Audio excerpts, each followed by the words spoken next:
स्वागत है आपके अपने चैनल AK सर बायोलॉजी में। देखो आज का अपना नया टॉपिक स्टार्ट होगा लैंगिक जनन। पिछले लेक्चर के अंदर अपन अलैंगिक जनन को कंप्लीट कर लिया था, तो आज अपन इस लेक्चर के अंदर आज नया टॉपिक स्टार्ट करेंगे लैंगिक जनन। तो देखिए लैंगिक जनन जो आज का नया टॉपिक है अपना लैंगिक जनन। तो देखिए लैंगिक जनन क्या होता है उसके बारे में अपन इस चैप्टर के अंदर पढ़ेंगे, इस आज के टॉपिक के अंदर पढ़ेंगे। तो लैंगिक जनन के अंदर सबसे पहला पॉइंट आता है कि इसके अंदर कितने जनक कार्य करते हैं। अपन इससे पहले पढ़ा था अलैंगिक जनन जिसके दौरान कितने जनक कार्य करता है, सिर्फ एक जनक क्या करता है, कार्य करता है। लेकिन लैंगिक जनन के दौरान कितने जनक कार्य करते हैं, कितने जनक इसके अंदर सहायक होते हैं, जनक कितने सहायक होते हैं लैंगिक जनन के दौरान। तो कितने जनक दो जनक क्या होते हैं इसके अंदर सहायक होते हैं कि लैंगिक जनन के दौरान कितने जनक सहायक होते हैं। तो कितने जनक सहायक होते हैं, दो जनक क्या होते हैं, सहायक होते हैं। एक तो होता है नर जनक, कौन सा, नर जनक, या ऐसा बोल सकते हैं नर, और दूसरा कौन सा, मादा। एक कौन सा होता है नर और दूसरा कौन सा होता है, मादा होता है। तो सबसे पहले देखिए एक तो कौन सा होता है अपना नर होता है,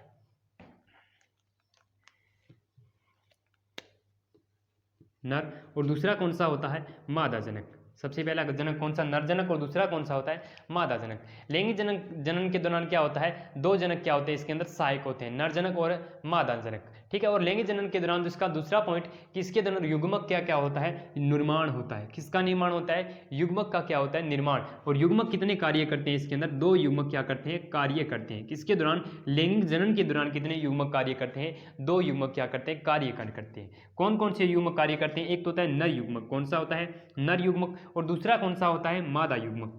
एक तो नर युग्मक होता है और दूसरा कौन सा होता है, मादा युग्मक होता है, ठीक है। फिर उसके बाद में हमने पिछले इसके अंदर अलैंगिक जनन के अंदर पढ़ा था कि इसके अंदर सिर्फ एक जनक क्या करता है, कार्य करता है, और इसके अंदर युग्मक का निर्माण नहीं होता। लेकिन लैंगिक जनन के अंदर अपन क्या पढ़ेंगे कि इसके अंदर दो जनक क्या होते हैं, सहायक होते हैं, नर व मादा जनक, ठीक है। और इसके दौरान युग्मक का क्या होता है, निर्माण होता है। और युग्मक कौन कौन से, नर युग्मक और मादा युग्मक। पहले इसके अंदर युग्मक का निर्माण और फिर युग्मकों का क्या होगा, संलयन होगा। युग्मकों का क्या होगा, संलयन। और युग्मकों के संलयन के दौरान किसका निर्माण होगा, युग्मनज का निर्माण होगा। किसका निर्माण होगा, जाइगोट का निर्माण होगा। युग्मनज, युग्मक के संलयन, नर व मादा युग्मक के संलयन के दौरान, किसके दौरान, इन दोनों के संलयन के दौरान किसका निर्माण होगा, युग्मनज का निर्माण होगा। किसका निर्माण होगा, युग्मनज, जाइगोट का निर्माण होगा। किसका निर्माण होगा, जाइगोट का निर्माण होगा। और ये जाइगोट आगे चलकर किसका निर्माण करेगा, स्वस्थ शिशु का निर्माण करेगा। किसका निर्माण करेगा, स्वस्थ शिशु का निर्माण करेगा। तो लैंगिक जनन के दौरान क्या होता है कि इसके अंदर क्या दो जनक क्या करते हैं, कार्य करते हैं। और इसके अंदर सबसे पहले युग्मक का क्या होता है, निर्माण।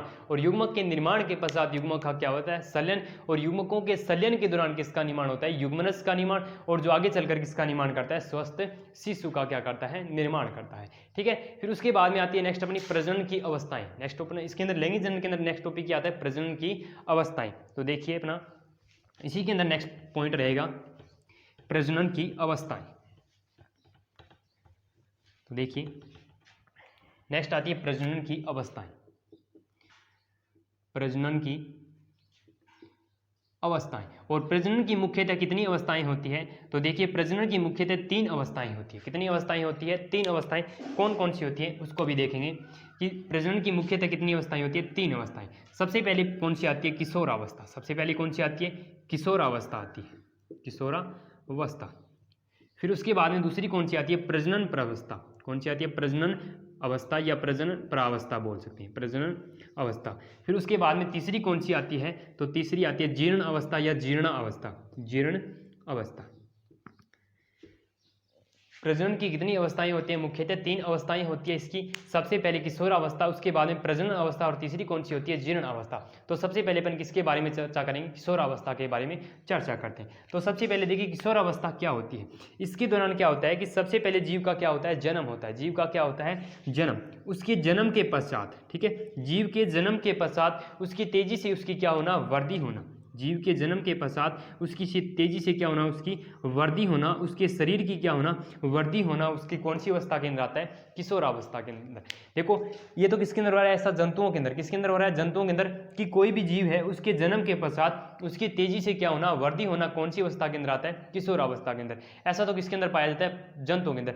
लेकिन यहाँ पे अगर पादपों के अंदर देखें, किसके अंदर देखें, पादपों के अंदर देखें, तो पादपों के अंदर क्या होगा कि पादप तो जन्म नहीं ले सकते, पादपों का तो जन्म नहीं होता, कि उसके द्वारा क्या होता है कि पादप के अंदर जो अपने पास सबसे पहले क्या होता है, बीज होता है। क्या होता है, बीज, और इस बीज का क्या होता है, अंकुरण होता है। बीज का क्या होता है, अंकुरण, न कि उसका क्या होता है, जन्म होता है। बीज का क्या होता है, अंकुरण, और अंकुरण के पश्चात वो क्या करता है, तेजी से वृद्धि करता है, और उस अवस्था को क्या बोलते हैं अपन, कायिक अवस्था बोलते हैं। पादपों के अंदर इस अवस्था को क्या बोलते हैं, कायिक अवस्था बोलते हैं। ठीक है, सबसे पहले अपनी कौन सी अवस्था है, जनन की, प्रजनन की, किशोरावस्था। इसके अंदर क्या होता है कि इसके अंदर सबसे पहले जीव के जन्म के पश्चात उसकी तेजी से वृद्धि होना कौन सी अवस्था के अंदर देखा जाता है, किशोरावस्था के अंदर देखा जाता है। और पादपों के अंदर इस अवस्था को क्या बोलते हैं, कायिक अवस्था बोलते हैं। क्या बोलते हैं, कायिक अवस्था बोलते हैं। उसके बाद में नेक्स्ट आती है प्रजनन अवस्था, सबसे इंपॉर्टेंट और सबसे बड़ी अवस्था। इसके बारे में देखिए यहाँ पे दूसरी आती है प्रजनन अवस्था,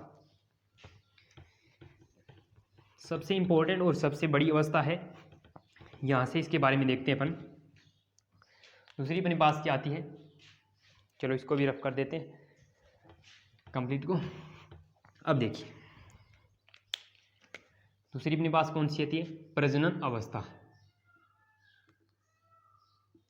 प्रजनन अवस्था, अब देखो प्रजनन अवस्था के दौरान क्या होता है कि किशोरावस्था के बाद, ठीक है, सबसे पहले कौन सी थी, किशोरावस्था। किशोरावस्था कब होती है, जन्म से उसकी तेजी से वृद्धि होना, लगभग कौन सी, लगभग 12 वर्ष तक उसकी कौन सी अवस्था होती है, किशोरावस्था। और उसके पश्चात क्या होती है, उसकी प्रजनन अवस्था। तो प्रजनन अवस्था के अंदर क्या होता है कि जीव के, ठीक है, जीव के शरीर के अंदर, जीव के शरीर के अंदर, जीव के शरीर के अंदर प्रजनन क्षमता का विकास होना, प्रजनन क्षमता का विकास होना। यहाँ पे इस पॉइंट को ध्यान से समझना कि जीव के शरीर के अंदर, जीव के शरीर के अंदर किसका विकास होना, प्रजनन क्षमता का विकास होना। किसका विकास होना, प्रजनन क्षमता का विकास होना कौन सी अवस्था के अंदर देखा जाता है, प्रजनन अवस्था के अंदर देखा जाता है। ठीक है, इस पॉइंट को ध्यान से समझना कि जीव के शरीर के अंदर किसका विकास होना, प्रजनन क्षमता। प्रजनन क्षमता कैसे, मतलब अपने समान क्या करना, नई संतति उत्पन्न करने की क्षमता। अपने समान नई संतति उत्पन्न करने की क्षमता कौन सी होती है, प्रजनन क्षमता है। ठीक है, तो जीव के शरीर के अंदर प्रजनन क्षमता का क्या होना, विकास होना, क्या कहलाता है, प्रजनन अवस्था। या किसके अंदर आता है, प्रजनन अवस्था के अंदर आता है। ठीक है, और उसकी प्रजनन क्षमता कौन सी होगी कि अपने समान, कि जीव अपने समान क्या करना, नई संतति का विकास। नई संतति का विकास उसकी कौन सी है, प्रजनन क्षमता होती है। ठीक है, उसके बाद में जो प्रजनन अवस्था होती है, प्रजनन अवस्था का उसका प्रारंभिक काल, प्रजनन अवस्था का प्रारंभिक काल क्या कहलाता है, तो प्रारंभिक काल उसका क्या कहलाता है, यौवनारंभ कहलाता है। ठीक है, यहाँ पे इसको समझना कि प्रजनन अवस्था का प्रारंभिक काल, प्रजनन अवस्था का प्रारंभिक काल उसका क्या कहलाता है, यौवनारंभ कहलाता है। क्या कहलाता है, यौवनारंभ कहलाता है। ठीक है, यहाँ पे इसको देखिए कि जीव के शरीर के अंदर किसका विकास होना या कौन सी क्षमता का विकास होना, प्रजनन क्षमता का विकास। प्रजनन क्षमता कौन सी, कि अपने समान नए जीव का क्या करना, नई संतति का क्या करना, निर्माण करना, क्या है उसकी प्रजनन क्षमता। ठीक है, प्रजनन क्षमता का क्या करना, निर्माण करना कौन सी अवस्था के अंदर आता है, प्रजनन अवस्था के अंदर आता है। ठीक है, और इसका प्रारंभिक काल इसका क्या कहलाता है, यौवनारंभ कहलाता है। क्या कहलाता है, यौवनारंभ कहलाता है। और प्रजनन अवस्था ये कितने प्रकार की होती है, ये 2 प्रकार की होती है। कितने प्रकार की होती है, 2 प्रकार की। कौन कौन सी, वो देखिए भी। प्रजनन अवस्था कितने प्रकार की होती है, 2 प्रकार की होती है। कितने प्रकार की होती है, 2 प्रकार की। देखिए, एक तो होती है पादप प्रजनन अवस्था। एक कौन सी होती है, पादप प्रजनन अवस्था। सबसे पहले कौन सी आती है, पादप प्रजनन अवस्था। दूसरी कौन सी आती है, जंतु प्रजनन अवस्था। जंतु प्रजनन अवस्था। ठीक है, कि जो प्रजनन अवस्था होती है वो कितने प्रकार की होती है, 2 प्रकार की, पादप प्रजनन अवस्था और दूसरी कौन सी होती है, जंतु प्रजनन अवस्था। देखिए, पादप प्रजनन अवस्था के अंदर क्या आते हैं, उसकी कितने प्रकार होते हैं, 2 प्रकार होते हैं। कितने प्रकार होते हैं, 2 प्रकार। एक तो होते हैं मोनोकार्पिक और एक क्या होती है, पॉलीकार्पिक। एक क्या होती है, जो पादप प्रजनन अवस्था है, सबसे पहले उसके बारे में देखते हैं कि पादप प्रजनन अवस्था कितने प्रकार की होती है, 2 प्रकार की होती है। एक तो होती है मोनोकार्पिक। कौन सी होती है, मोनोकार्पिक। और दूसरी कौन सी होती है, पोलोकार्पिक। कौन सी होती है, पॉलीकार्पिक होती है। देखिए, इसके बारे में देखिए कि जो पादप प्रजनन अवस्था है वो कितने प्रकार की होती है, 2 प्रकार की, मोनोकार्पिक और पोलोकार्पिक। अब देखो, मोनोकार्पिक क्या होता है कि पादप की, ठीक है, किसके अंदर पढ़ रहे हैं अपन, पादप के अंदर। कि किसकी अवस्था पढ़ रहे हैं, पादप की अवस्था पढ़ रहे हैं, तो ये किसकी अवस्था है, पादप की, पादप प्रजनन की अवस्था, मोनोकार्पिक। तो इसके अंदर जो पादप होता है, ठीक है, पादप के जीवन काल, जीवन काल क्या हो गया उसका, मतलब उसके पादप के अंकुरण से लेकर, ठीक है, पादप के अंकुरण से लेकर उसकी प्राकृतिक मृत्यु का समय उसका क्या हो गया, जीवन काल। अपने शुरुआत फर्स्ट लेक्चर के अंदर पढ़ा था, जीवन काल क्या होता है कि कोई भी जीव हो उसके जन्म से लेकर उसकी प्राकृतिक मृत्यु का समय उसका क्या होता है, उसका जीवन काल। लेकिन यहाँ पे किसके बारे में पढ़ रहे हैं, पादप के बारे में। तो पादप क्या हो गया कि जीव कोई भी पादप उसके बीज के अंकुरण से लेकर उसकी प्राकृतिक मृत्यु का समय, ठीक है, बीज के अंकुरण से लेकर उसकी प्राकृतिक मृत्यु का समय उसका क्या हो गया, जीवन काल। ठीक है, तो पादप के संपूर्ण जीवन काल के अंदर क्या होता है, मोनोकार्पिक पादपों के अंदर क्या होता है, पुष्प का क्या होता है, सिर्फ एक बार ही क्या होता है, विकास या एक बार क्या होता है, निर्माण होता है। समझ में आ रहा है ना कि पादप प्रजनन की मोनोकार्पिक अवस्था के अंदर कि पादप का संपूर्ण जीवन काल, उसके पूरे जीवन काल के अंदर सिर्फ कौन से पादपों के अंदर, मोनोकार्पिक पादपों के अंदर पुष्प का क्या होता है, सिर्फ एक बार ही क्या होता है, निर्माण या एक बार ही क्या होता है, विकास होता है। समझ में आ रहा है ना। अब देखो पुष्प क्या हो गया, तो पादप के मैंने दो भाग बताए थे पिछले लेक्चर के अंदर, कायिक भाग, एक तो उसका कायिक भाग और दूसरा उसका कौन सा हो गया, जनन भाग। कौन सा हो गया, जनन भाग। कायिक भाग के अंदर क्या होता है, पादप के अंदर जड़, तना व पत्ती उसके क्या होते हैं, कायिक भाग, और उसका जनन भाग क्या होता है, उसका पुष्प होता है। जनन भाग क्या होता है, पुष्प। तो पुष्प की प्रक्रिया किसके अंदर होती है, जनन की प्रक्रिया किसके अंदर होती है, पुष्प के अंदर। ठीक है, तो पादप के पुष्प का निर्माण पूरे जीवन काल के अंदर कौन से पादपों के अंदर, मोनोकार्पिक पादपों के अंदर सिर्फ क्या होता है, एक बार होता है। और मोनोकार्पिक पादपों के अगर अपन एग्जाम्पल देखें तो कौन कौन से हो गए, जैसे एग्जाम्पल इसका अपन सामान्यतः देखें तो गेहूं हो गया, उसके अलावा दूसरा कौन सा हो गया, चावल हो गया, गेहूं और चावल होगा। देखो आपको पता है कि गेहूं का अपन खेती करते हैं, ठीक है, गेहूं की खेती करते हैं तो उसकी एक वर्ष के अंदर अपन को पैदावार प्राप्त हो जाती है। तो उसके अंदर सबसे पहले कि जो पुष्प का निर्माण होता है, उसके पुष्प के द्वारा उसके अंदर जनन की प्रक्रिया होती है। तो पुष्प का निर्माण पूरे वर्ष के अंदर क्या होता है, सिर्फ एक बार ही क्या होता है, पुष्प का निर्माण होता है। और पुष्प के बाद में उसका क्या होता है, फल का निर्माण, जिसको अपन क्या कर लेते हैं, उसकी कटाई कर लेते हैं और भोजन को उसको प्राप्त कर लेते हैं, उसके जो गेहूं है उसको प्राप्त कर लेते हैं। तो उसके अंदर एक वर्ष के अंदर उसके अंदर क्या हो रहा है, एक वर्ष का पूरा जीवन काल हो गया ना, उसके अंकुरण से लेकर उसकी कटाई तक का उसका क्या हो गया, उसका जीवन काल हो गया। तो उसके एक जीवन काल के अंदर सिर्फ क्या हो रहा है, एक पुष्प का क्या हो रहा है, एक बारी क्या हो रहा है, पुष्प का क्या हो रहा है, निर्माण हो रहा था। तो ऐसा कौन से पादपों के अंदर होता है, मोनोकार्पिक पादपों के अंदर, जैसे पादप चावल है, गेहूं हो गया। इसके अलावा अपन यहाँ पे इसके अलग एग्जाम्पल देखें, अगर आपको नीट के तौर पर यहाँ पे पूछेगा तो कौन कौन से एग्जाम्पल इसके देखे जा सकते हैं, तो इसके अन्य एग्जाम्पल देखें, जैसे इसके अन्य एग्जाम्पल देखिए किसके, मोनोकार्पिक के। तो सबसे पहले इसकी होगी बांस की प्रजाति, किसकी प्रजाति, जो बांस की प्रजाति होती है, जो बांस की प्रजाति होती है उसके अंदर 48 से 100 वर्ष के अंदर, 48 से 100 वर्ष के अंदर सिर्फ एक बार ही क्या होता है, एक बार ही क्या होता है, पुष्प का क्या होता है, निर्माण होता है। किसके अंदर, बांस की जो प्रजाति होती है, ठीक है, जो बांस की प्रजाति होती है उसके अंदर 48 से 100 वर्ष के अंदर सिर्फ एक बार ही क्या होता है, पुष्प का निर्माण होता है। कौन सा पादप कहलाता है, मोनोकार्पिक। मतलब पूरे जीवन काल के अंदर क्या हो रहा है, एक बार क्या हो रहा है, पुष्प का निर्माण। कौन सा पादप, मोनोकार्पिक।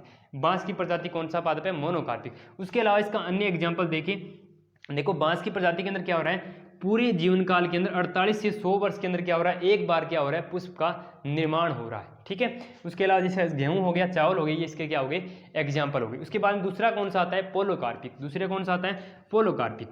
अब देखो पोलोकार्पिक क्या होगा कि उसके एक वर्ष के अंदर, ठीक है, एक वर्ष के अंदर क्या होना, देखो दूसरा अपन कौन से पढ़ेंगे अभी, पोलोकार्पिक, पोलीकार्पिक। मतलब उसके वर्ष, एक वर्ष के अंदर कई बार क्या होना, पुष्प का क्या होना, निर्माण होना, या ऐसा बोल सकते हैं जीवन काल के अंदर कई बार क्या होना, पुष्प का निर्माण होना। जैसे एग्जाम्पल देखेंगे इसका, तो एग्जाम्पल कैसे क्या हो गया, जैसे आम हो गया, संतरा हो गया, देखिए आम हो गया, संतरा हो गया, उसके अलावा क्या हो गया, अंगूर हो गया, उसके अलावा सेब हो गया। ठीक है, इनके अंदर इसके जीवन काल के अंदर सिर्फ एक बार तो पुष्प का निर्माण नहीं होता ना। देखो इसके मौसम के अनुसार क्या होता है, धीरे धीरे क्या होते हैं, उसके पुष्प लगते हैं ना। ठीक है, तो इसके पूरे जीवन काल के अंदर इसके अंदर एक बार क्या नहीं हो रहा, पुष्प का निर्माण नहीं हो रहा। इनके अंदर बार बार क्या हो रहा है, पुष्प का क्या हो रहा है, निर्माण हो रहा है। लेकिन मोनोकार्पिक जो पादप होते हैं उनके अंदर पूरे जीवन काल के अंदर क्या होता है, एक बार क्या होता है, पुष्प का निर्माण। कौन से कहलाते हैं, मोनोकार्पिक। और जिनके अंदर बार बार क्या होता है, पुष्प का निर्माण, कौन से कहलाते हैं, पॉलीकार्पिक कहलाते हैं। क्या कहलाते हैं, पॉलीकार्पिक। ये था पादप प्रजनन अवस्था। दूसरी कौन सी है, जंतु प्रजनन अवस्था। ठीक है, जो जंतु प्रजनन अवस्था है ये भी कितने प्रकार की है, ये भी कितने प्रकार की है, दो प्रकार की। कितने प्रकार की है, दो प्रकार की। दो प्रकार की कौन कौन सी है, एक तो है मौसमी अवस्था। कौन सी है, मौसमी अवस्था। और दूसरी कौन सी है, स्तत अवस्था। दूसरी कौन सी होती है, स्तत अवस्था।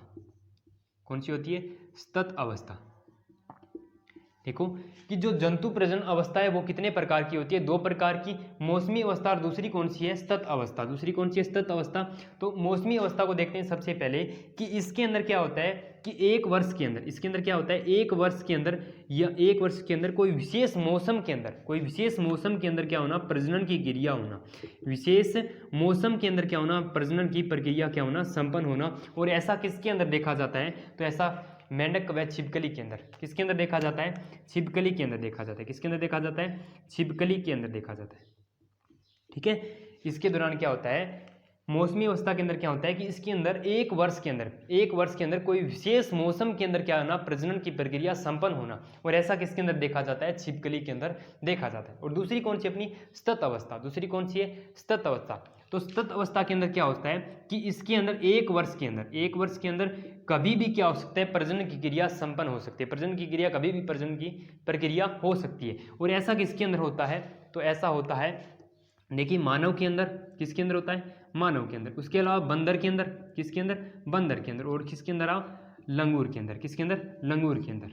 ठीक है, तो जो स्तत अवस्था है, ठीक है, स्तत अवस्था के अंदर क्या होता है कि इसके अंदर एक वर्ष के अंदर कभी भी क्या कर सकते हैं, प्रजनन की प्रक्रिया संपन्न हो सकती है। कभी भी क्या कर सकते हैं, नई संतति का क्या कर सकते हैं, जनक नई संतति का निर्माण कर सकते हैं। उसमें कोई निश्चित समय नहीं है। ठीक है, उसके अंदर देखो मौसमी अवस्था के अंदर क्या होता है, कोई विशेष मौसम के अंदर, विशेष मौसम के अंदर क्या होती है, प्रजनन की प्रक्रिया संपन्न होती है, जैसा छिपकली के अंदर देखा जाता है। ठीक है, लेकिन स्तत अवस्था के अंदर क्या होता है, एक वर्ष के अंदर कभी भी क्या प्रजनन की प्रक्रिया संपन्न हो सकती है, कभी भी क्या नई संतति का निर्माण किया जा सकता है। ठीक है, जैसा कि इसके अंदर मानव है, बंदर व लंगूर के अंदर देखा जाता है। ठीक है, उसके अलावा जैसे चूहे के अंदर, चूहे के अंदर, उसके अलावा कुत्ते के अंदर। ठीक है, इनके अंदर भी कौन सा देखा जाता है, स्तत अवस्था देखी जाती है। ठीक है, उसके बाद में आता है जनन की, जंतु प्रजनन अवस्था के बाद में क्या आते हैं, जनन काल। क्या आते हैं, जनन काल आते हैं। तो देखिए नेक्स्ट आते, देखिए जनन चक्र या जनन काल।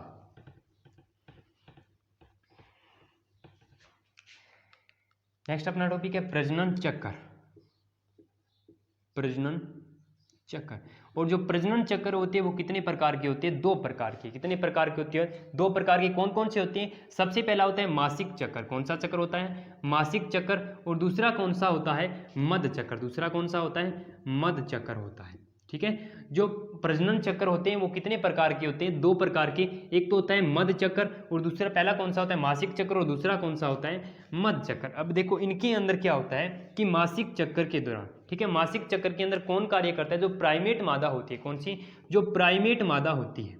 ठीक है, उनके अंदर कौन सा पाया जाता है, प्राइमेट मादा के अंदर कौन सा चक्र पाया जाता है, मासिक चक्र पाया जाता है। ठीक है, मासिक मतलब एक माह के अंदर। ठीक है, एक माह के अंदर क्या होना, रिपीट होना। ठीक है, एक माह के अंदर क्या होना, रिपीट होना। ठीक है, मासिक मतलब एक माह के अंदर। ठीक है, जो किसके अंदर पाया जाता है, प्राइमेट मादा के अंदर। अब देखो प्राइमेट मादा कौन कौन सी होगी, तो प्राइमेट मादा जैसी हो गया, देखो मासिक चक्र किसके अंदर पाया जाता है, प्राइमेट मादा के अंदर। प्राइमेट मादा कौन कौन सी है, जैसे देखिए मनुष्य हो गया, मनुष्य हो गया, उसके अलावा बंदर हो गया, और क्या हो गया, लंगूर हो गया। क्या हो गया, लंगूर। इनके अंदर कौन सा चक्कर पाया जाता है, मासिक चक्कर पाया जाता है। कौन सा चक्कर पाया जाता है, मासिक चक्कर।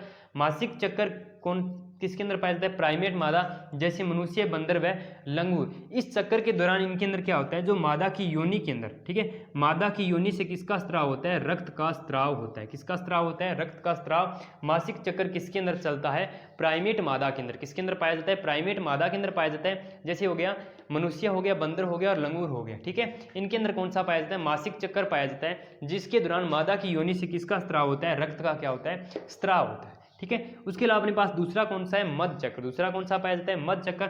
दूसरा चक्र किसके अंदर पाया जाता है, नॉन प्राइमेट मादा के अंदर। किसके अंदर पाया जाता है, नॉन प्राइमेट मादा के अंदर कौन सा पाया जाता है, मध चक्र पाया जाता है। कौन सा, नॉन प्राइमेट, किस नॉन प्राइमेट मादा के अंदर कौन सा पाया जाता है, मध चक्र पाया जाता है। नॉन प्राइमेट मादा कौन सी होगी, जैसे एग्जांपल देखें इसका, जैसे कुत्ता हो गया, क्या हो गया, कुत्ता हो गया, गाय हो गई, हिरण हो गया। ये कौन सी नॉन प्राइमेट मादा है, कुत्ता हो गया, गाय हो गया, हिरण हो गया, चूहा हो गया। ये कौन सी नॉन प्राइमेट मादा है। इनके अंदर कौन सा पाया जाता है, मध चक्कर पाया जाता है। कौन सा पाया जाता है, मध चक्र पाया जाता है। अब देखो मासिक चक्र के दौरान क्या होता है कि जो मनुष्य, बंदर व लंगूर होता है उनकी योनि से किसका स्त्राव होता है, रक्त का स्त्राव होता है। लेकिन जो मध्य चक्र है उसके दौरान जो नॉन प्राइमेट मादा है उसके अंदर क्या होता है, इसके दौरान क्या होता है, इस समय के दौरान या इसके दौरान क्या होता है, उनके अंदर किसकी, संभोग की इच्छा, ठीक है, संभोग की तीव्र इच्छा, संभोग की तीव्र इच्छा क्या होती है, उत्पन्न होती है किसके अंदर, नॉन प्राइमेट मादा के अंदर। देखो दोबारा देखते हैं इसको, मासिक चक्र में मध्य चक्र, मासिक चक्र किसके अंदर पाया जाता है, प्राइमेट मादा के अंदर, मध्य चक्र किसके अंदर पाया जाता है, नॉन प्राइमेट मादा। प्राइमेट मादा कौन सी, मनुष्य, बंदर व लंगूर हो गया। नॉन प्राइमेट मादा कौन सी, कुत्ता, गाय, हिरण व चूहा कौन सी होगी, नॉन प्राइमेट मादा होगी, ठीक है। और प्राइमेट मासिक चक्र के दौरान क्या होता है, मादा की योनि से किसका स्त्राव होता है, रक्त का, ब्लड का क्या होता है, स्त्राव होता है। लेकिन मध्य चक्र के दौरान क्या होता है कि इसके दौरान जो मध्य चक्र है उसके दौरान क्या होता है, जो नॉन प्राइमेट मादा है उसके अंदर संभोग की क्या होती है, तीव्र इच्छा क्या होती है, उत्पन्न होती है किसके दौरान, मध्य चक्र के दौरान। ये कौन सा था अपना, प्रजनन चक्र, जो कितने